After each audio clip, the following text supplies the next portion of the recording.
28 shots, 9 on target, 4.46 XG for Manchester United against Chelsea. It's a bloodbath. There's no other way to describe it. It's one of the most tactically unaware and naive performances we have had this entire season. But what I want to get into today is what we learned from the performance and how we can get better. Because quite frankly, you could come on here, rant and rave, say how bad we are. And I want to do that. I want to say that the team is shit and I'm sick of them. And I'm really disappointed with every single one of the players, the management staff, and more importantly, the board for putting us in this position. But what does that achieve? What does that gain us? It really doesn't do anything for us at all. So the first thing that I want to talk about is the midfield. How open were we in that game against Man United? There's so much blame throughout every single rung, every single position. As I say, the board mismanaged every single position that we've looked at. The management staff, again, don't set us up in a way to win games anymore. We're so open. And then the players, they just down tools at point. They were just so open. We've had a double pivot. It's not a revolutionary system at all. Enzo and Caicedo, £100 million players, each one of them. They should be absolutely dominating Man United. They have one of the weaker midfields. We've said over and over again how good we are, but it just wasn't good enough against Man United.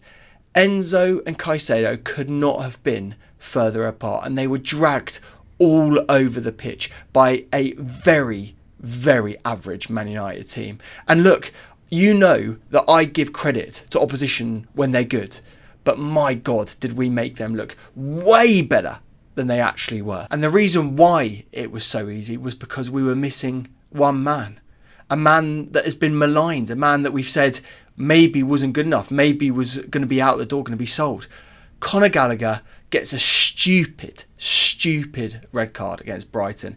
And I was sat there thinking, it can't make that much difference. We're going to play Man United. Cole Palmer will slip into the number 10 and we'll look all right. We'll look good.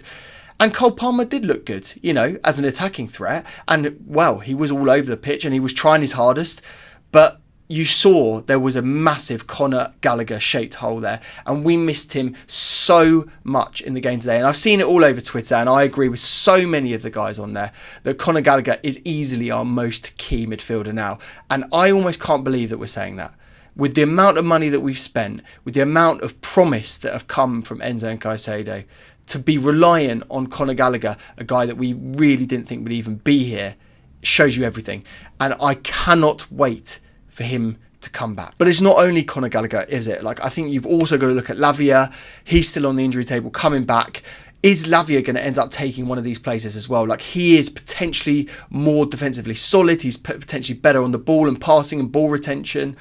But again, 19-year-old, Caicedo, Enzo, 22. Conor Gallagher, still really, really young as well. So we're reliant on all of these young guys in the middle of midfield, which is, as you guys know, the most technically demanding role in the Premier League, really, that defensive midfield, that midfield position. So it was just a comedy of errors, and it really did start from our midfield. So I think that's the first thing that we desperately need to look at. We need to analyse it, and we also need to get better. And it comes, for me, from coaching and also for getting the players back in. But quite frankly, we've been saying over and over again that Enzo and Caicedo are good enough. Yesterday, they just weren't. The other thing that now I want to talk about and get onto is chances missed. Oh my God, how many opportunities do we have to give up before it just gets into these guys' heads that they just need to be smacking the ball into the net? The chances that we had, they were not difficult. There were tap-ins. There were a few of them. Jackson has a ball that comes in from Raheem Sterling, a guy that, again, I've said is not good enough, but puts the ball on a plate for Jackson. Maybe this is the reason why Sterling doesn't want to pass to Jackson, because he knows that he's a little bit unsure of himself. He doesn't know whether he's going to put it in the back of the net. But what the hell happened? It went straight to Onana, simple miss. Then you look at Mudryk, a guy that I've praised and praised and praised and praised, and overall I think the contributions are good. He wasn't really in the game massively against Man United, and he did basically miss a sitter. I'm going to call it a sitter. It was just as bad as Jackson's chance. He goes through and he puts it into the side netting, and it's just, again, not good enough. Just simple finishes that we should be making. And then you had Broya. I'm not going to slag this guy off too much because he comes on for 13 minutes. What the hell can he do? But he hits the post.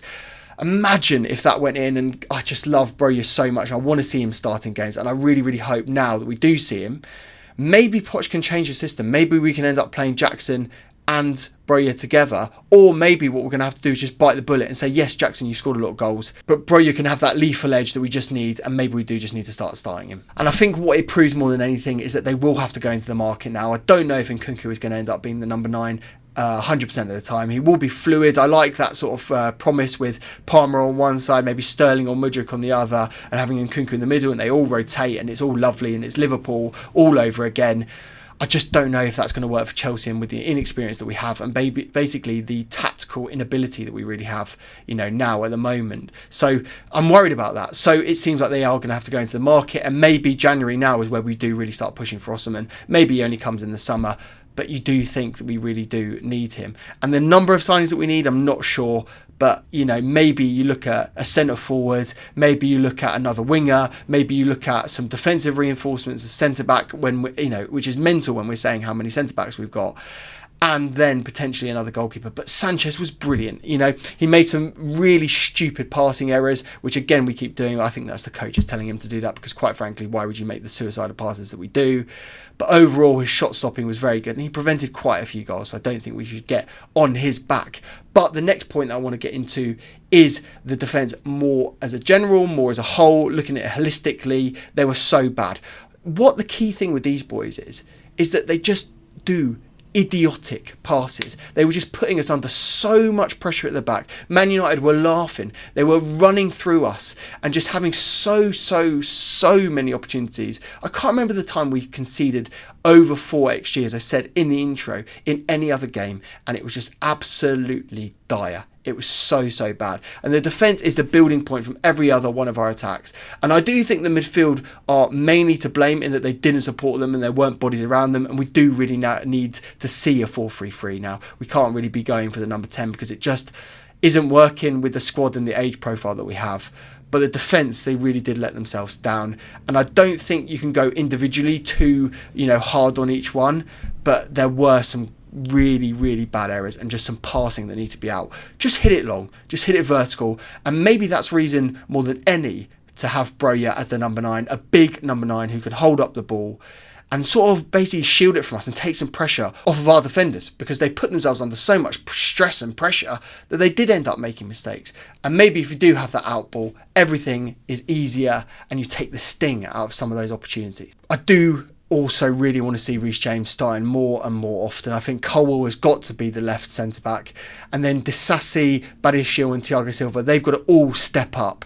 I do worry about Thiago Silva. I love him. I think he's been immense. I do worry about the legs and how mobile he is. But he's trying to piece together, a really young defence that haven't played together. He's trying his best. So I don't really think you can single him out. Disasi, I do think is a good player. But again, was all over the place. It wasn't close enough to Thiago Silva. We saw it in the average positions. They were so far apart.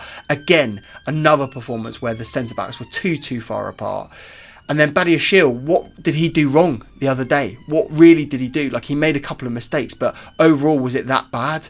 We do just need to be seeing him more and more often, because again, he's been immense. So, maybe Disasi is the one that drops out. I do think Colwell is so good, and we need to be playing him. But overall, they just need to be tighter, closer together, and more of a unit, more communicative together. What ties every single one of the positions together in that entire game against Man United is just the openness. We are just so open to attacks. Every single one of them were just running through us. It was just too easy. And I was thinking about it last night, and I was thinking about it this morning, and I was sort of going, is that inexperience? So I looked at the age profile of the players that were playing, and I saw Enzo 22, Caicedo 22, Colwell 20, Palmer 21, Jackson 22. And you think, those are young players. You can understand why they're inexperienced and they don't have that big game mentality, and they did capitulate.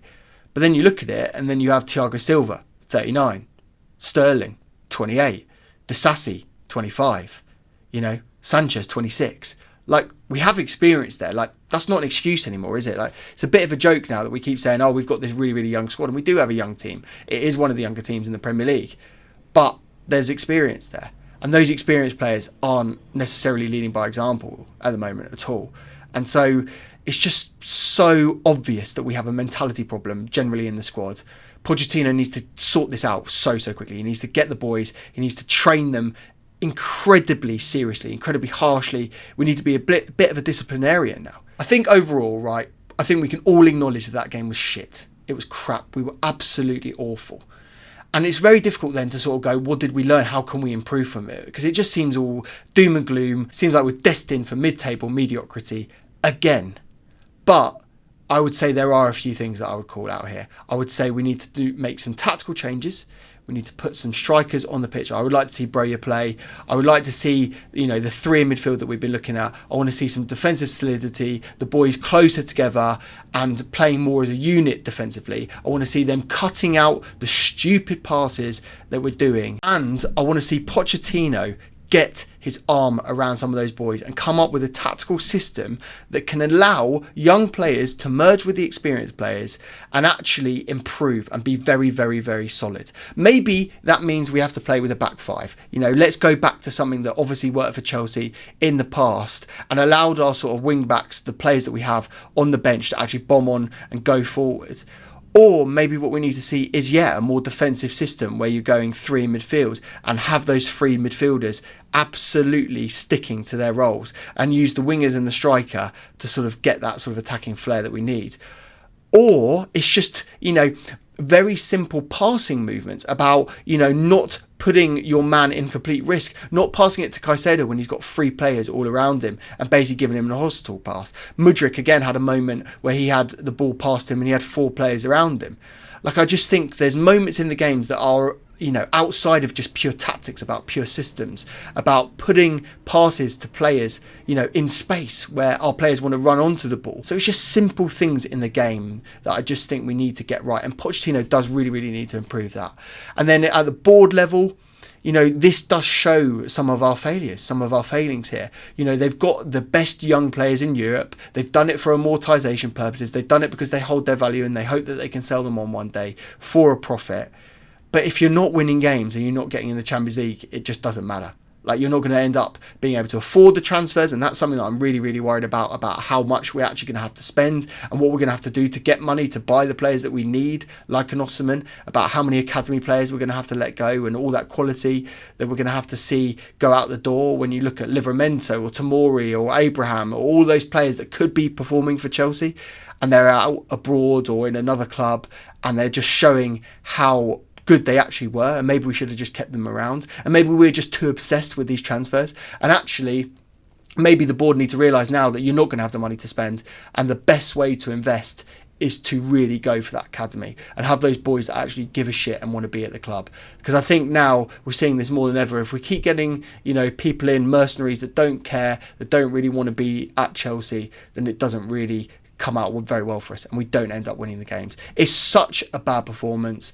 I'm absolutely gutted for it. I think there are so many things that we can learn, and I have to say the pressure is going to be on Pochettino now. There's no way that you can sugarcoat that. There's no if and or buts about it. He's going to be under pressure. So it's really, really scary time for Chelsea Football Club, and we need to be getting better results very quickly, because if we're not, then we're going to end up absolutely in mid-table mediocrity. And if we finish 10th, that isn't an improvement from last year at all. I don't care if we're a couple of positions higher.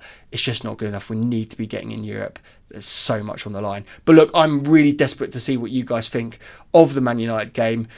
Give me some players that you think really underperformed, and also let me know what you think we can do to improve things, because there are so many things. I feel like I could talk for half an hour about each individual sort of moment that we could get better, each individual sort of tweak that we could do tactically. But you guys know just as well as me, different things that we could do. So I'm really interested to see what you think about that. If you did like this video, please do subscribe to the channel. Give this video a like. I need all the cheering up I can get. And if you do fancy picking something up for yourself for Christmas, head over to Aveste, the home of independent streetwear, my streetwear brand. There's so many deals in there still hanging over from Black Friday. You can get yourself an absolute bargain for Christmas. I would absolutely love it if you did. Thank you so much for watching this video. I will see you in the next one.